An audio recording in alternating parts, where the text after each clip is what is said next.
नमस्कार दोस्तों, welcome back to English गुरु धीरज दम्बीवाल।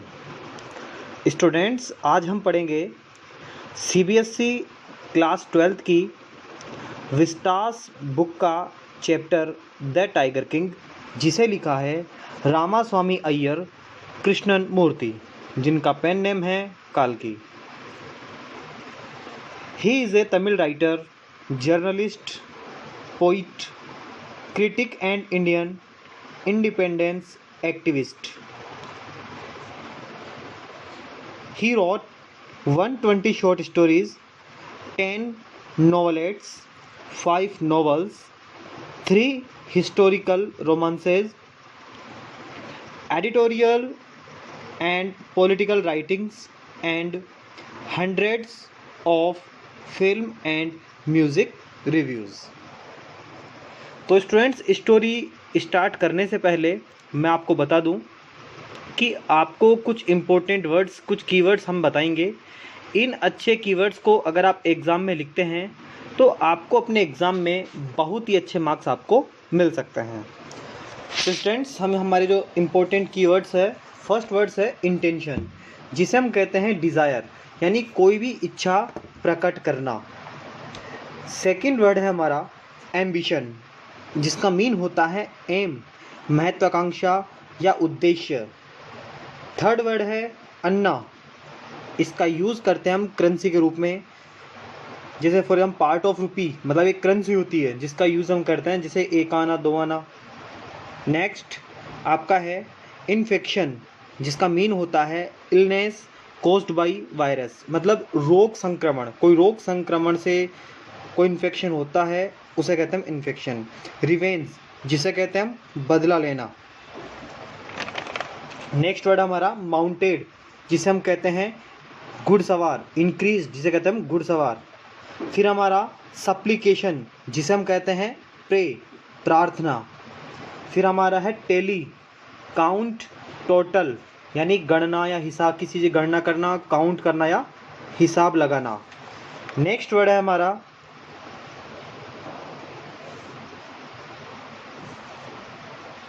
स्लाइवर्स, जिसका मीन है थिन पीसेज ऑफ समथिंग। इसे कहते हैं हम फांस, जैसे जो टाइगर किंग था उसके जो फांस उसके जो हाथ में चुभती है, उसके जो दर्द होता है, उसको पेन होता है, इसलिए इसे कहते हैं हम फांस। नेक्स्ट वर्ड है आपका पियर्स्ड। पियर्स्ड का मीन होता है छेद करना। पियर्स्ड का मीन होता है छेद करना। नेक्स्ट वर्ड है एन्यूंसिएटेड, किसी भी चीज़ का उच्चारण करना। मेड ऑफ होल इनटू, यानी किसी भी चीज़ का उच्चारण करना, ट्रांसलेट करना।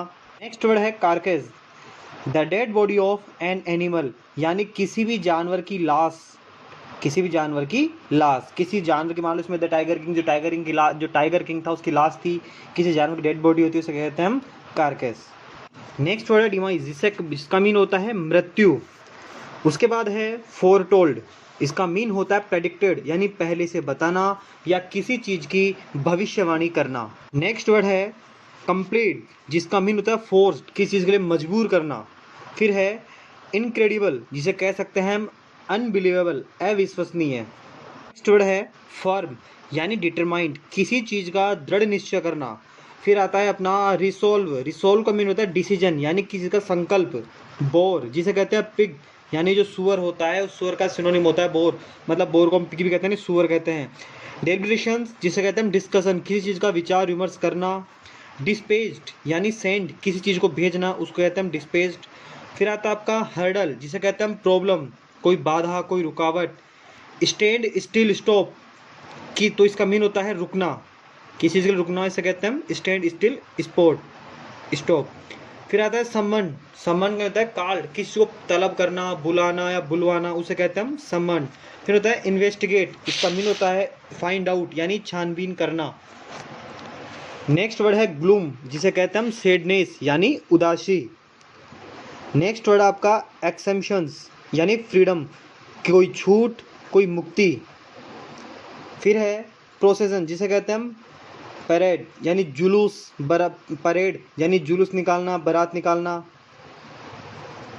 एड ऑन, जिसे कहते हैं हम डेकोरेटेड, यानी किसी को विभूषित करना, सुशोभित करना। जिसे कहते हैं हम डेकोरेटेड। सेवेज यानी अनकंट्रोल्ड, मान लो कोई बर्बर, जंगली, ऐसे वर्ड्स के लिए हम यूज़ करते हैं इसका। ठीक है स्टूडेंट्स, तो कैसा लग, तो इसके बाद में हम जो इस चैप्टर है, इस चैप्टर की हम समरी को हम हिंदी में पढ़ेंगे। आपको इस कहानी को ध्यान से समझना है। इस कहानी में प्रतिबंधपुरम का महाराज इस कहानी का मेन हीरो है। जो प्रतिबंधपुरम एक प्लेस है, उसका जो महाराज है वो इस कहानी क्या है, मेन हीरो है, मेन रोल है, मेन रोल प्ले करता है अपना। वह टाइगर किंग के नाम से विख्यात होता है। जब उसका जन्म होता है तो ज्योतिषियों ने उसी समय भविष्यवाणी की थी कि एक दिन जो बाघ का राजा है उसे वास्तव में मरना पड़ेगा। 10 दिन की आयु के राजकुमार ने भविष्य वक्ताओं को कहा, ओ बुद्धिमान भविष्य दृष्टाओं, कहकर उसने संबोधित किया। यानी 10 दिन के अंदर वो जो राजा था उसने वह बोलने लग गया था। उसने कहा, ओ बुद्धिमान भविष्य दृष्टाओं, कहकर उसने संबोधित किया। उसने उन्हें उसकी मृत्यु का ढंग बताने को कहा। तो जो मेन एस्ट्रोलॉजर था, जो मेन ज्योतिष था, उसने कहा कि मृत्यु इसकी किससे होगी, एक बाघ द्वारा इसकी मृत्यु होगी। राजकुमार घुर्राया। उसने कहा कि बाघों को सावधान कर दो। जब युवराज 20 वर्ष की आयु में वयस्क हुआ तो उसका राज्य जो था वो उसके हाथ में आ गया। तो वहाँ प्रतिबंधपुरम राज्य में कई जंगल थे, उनमें कई टाइगर्स भी थे, कई बाघ भी थे। तो महाराजा ने बाघ का शिकार करना आरंभ कर दिया। जब उसने पहले बाघ को मारा तो बड़ा रोमांचित हुआ। उसने राजकीय ज्योतिष को बुलाया। वृद्ध व्यक्ति ने कहा, महाराज अधिराज, चाहे आप इस ढंग से 99 बाघ मार दें, किंतु आप जो 100वें बाघ को मारोगे ना, उससे आपको सावधान रहना है। क्योंकि यदि वह 100वें बाघ को मार पाया ना, तो जिस ज्योतिष ने प्रण लिया है, वह ज्योतिष अपनी सारी पुस्तकें फाड़ देगा, आग लगा देगा, अपना सिर मुंडवा लेगा। तो जो राजा था उसने महाराजा के राज्य है, महाराजा के अतिरिक्त किसी अन्य द्वारा बाघ के शिकार प्रतिबंध लगा दिया कि मेरे राज्य के अंदर कोई भी मेरे अलावा टाइगर का शिकार नहीं करेगा। महाराजा ने शपथ ली कि वह अन्य सभी मामलों की पूरे 100 बाघ मारने के उपरांत ही ध्यान देगा। मतलब कोई और मामले अगर उसके राज्य में हो गए ना, तो 100 बाघों को मारने के बाद ही वो उन पर ध्यान देगा। राजा ने अपनी महत्वाकांक्षा पूर्ण करने के लिए सुनिश्चित करने लगा। उसने खतरों का सामना किया। कई बार गोली निशाना चूक जाती, कई बाघ बच के निकल जाता। वह अपने नंगे हाथों से बाघ से लड़ता। प्रत्येक बार महाराजा विजयी होता। एक बार उस पर अपनी राजगद्दी गंवाने का खतरा था। एक उच्च पद पर आसीन ब्रिटिश अधिकारी ने प्रतिबंधपुरम का भ्रमण किया। वह बाघ के आखेट में बहुत रुचि रखता था। इससे भी अधिक शौकीन था अपने द्वारा मारे गए बाघों के साथ चित्र खिंचवाने का। यानी वह जो ब्रिटिश व्यक्ति था उसका बड़ा शौक था कि वह किसी मतलब कह सकते हैं टाइगर को मार दे और मारकर उसके साथ फोटो खिंचा ले। वह प्रतिबंधपुरम में बाघ का आखेट करना चाहता था। महाराज भी अपने संकल्प में दृढ़ रहा। उसने अनुमति प्रदान करने से मना कर दिया क्योंकि उसने एक ब्रिटिश अधिकारी को अपनी इच्छा पूरी करने से रोका था। महाराजा पर अपना राज्य गंवाने का खतरा मंडराने लगा। इस समस्या पर महाराजा ने दीवान ने विचार विमर्श किया। महाराजा थे और जो वहाँ के जो दीवान थे उन आपस में विचार विमर्श किया। विभिन्न डिजाइनों की लगभग 50 महंगे हीरो की अंगूठियां ब्रिटिश अधिकारी की पत्नी के पास भेजी गई। राजा तथा मंत्री आशा करते थे कि वह एक अथवा दो को चुन लेगी तथा शेष को लौटा देगी, परंतु उसने सभी रख ली तथा धन्यवाद पत्र भेज दिया। यद्यपि महाराज ने 3 लाख रुपए गंवा दिए थे, किंतु वह प्रसन्न था क्योंकि वह अपने राज्य के उसके जो बाघ थे उसको बचा पाने में वो सक्षम रह रहा था। महाराजा के बाघ अत्यंत सफल होते रहे। 10 वर्ष के भीतर उसने 70 बाघ मार डाले, किंतु प्रतिबंधपुरम में अब कोई बाघ बचा ही नहीं था। एक दिन महाराज ने अपने दीवान को बुलवाया तथा उसे बताया कि उसकी बंदूक द्वारा 30 बाघों को मारना और शेष है। उसने दीवान को बताया कि उसने विवाह करने का निर्णय लिया है। तो दीवान ने उसे कहा कि राजा आपको ऐसे राज्य में आपको शादी करनी चाहिए जिस राज्य में बहुत अधिक संख्या में क्या हो, टाइगर्स हो। तो जब भी आप ससुराल जाएं, अपने ससुर से मिलने जाएं, तब 5-6 बाघ को आप मारे आ जाएं। इस प्रकार प्रतिबंधपुरम के जो राजमहल में स्वागत कक्ष की दीवारें 99 बाघों की खास सुसज्जित हो गई। यानी राजा ने और वहाँ 99 टाइगर्स राजा ने मार दिए। अब 100 टाइगर राजा को मारना था। अब जब संख्या 100 के पास पहुंच गई तो उसने उसके ससुर के राज्य में भी बाघों के प्रांगण को देखा तो लगा कि वहाँ भी अब कोई बाघ बचा नहीं, यानी वहाँ भी कंप्लीट टाइगर्स पूरे हो चुके थे। महाराज उदासी में डूब गया। शीघ्र ही उसे सुखद समाचार मिला। उसके अपने राज्य के पहाड़ी के पास वाले गांव में जो भेड़ें प्राय गायब होने लगी। निश्चित रूप से वहाँ पर कोई बाघ है। तो ग्रामीण लोग महाराज को समाचार देने दौड़े, किंतु बाघ सफलता से नहीं पाया गया। जो बाघ था वो सरलता से नहीं पाया गया। महाराज का क्रोध और जिद्दीपन ऊपर चढ़ता गया। कई अधिकारी अपनी नौकरी गंवा बैठे। एक दिन जो महाराजा थे अत्यधिक क्रोधित थे। उसने दीवान को बुलवाया तथा तुरंत लगान को 2 गुना करने का आदेश दिया। दीवान ने कहा कि लोग असंतुष्ट हो जाएंगे, फिर भी उनका प्रदेश राज्य भारतीय राष्ट्रीय कांग्रेस का शिकार बन जाएगा। राजा ने दीवान को त्याग पत्र देने को कहा। दीवान भयभीत हो गए।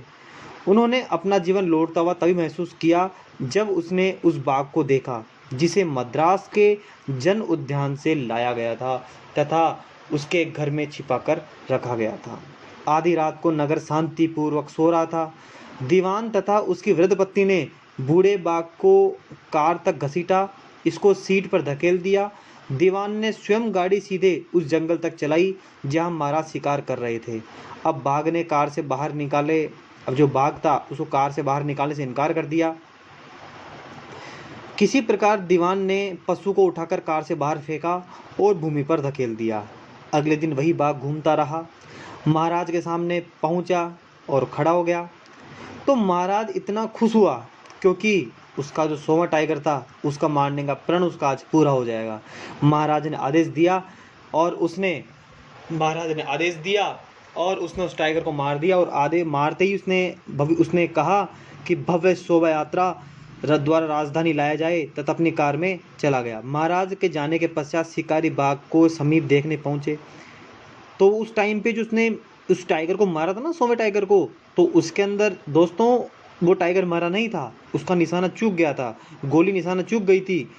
उस टाइम बाघ मरा नहीं था, वह तो गोली के पास निकलने से ही उसकी ध्वनि थी गोली की, उससे वो मूर्छित हो गया था। तो शिकारियों में से एक ने 1 फुट के फासले से निशाना साधा तथा बाघ को गोली से मार गिराया।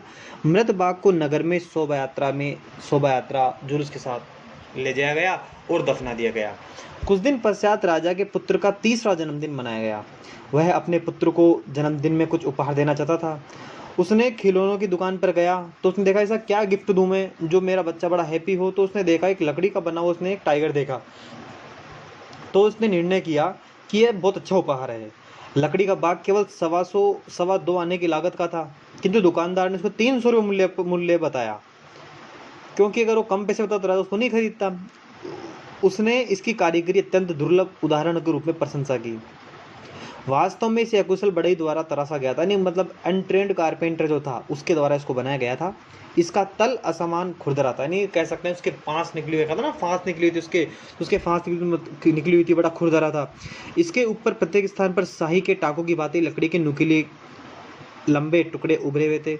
जब महाराजा अपने पुत्र के साथ खेल रहा था तो इन लंबी उभरी हुई फांसों में से एक महाराजा के दाएं हाथ में छेद करते हुए अंदर घुस गई।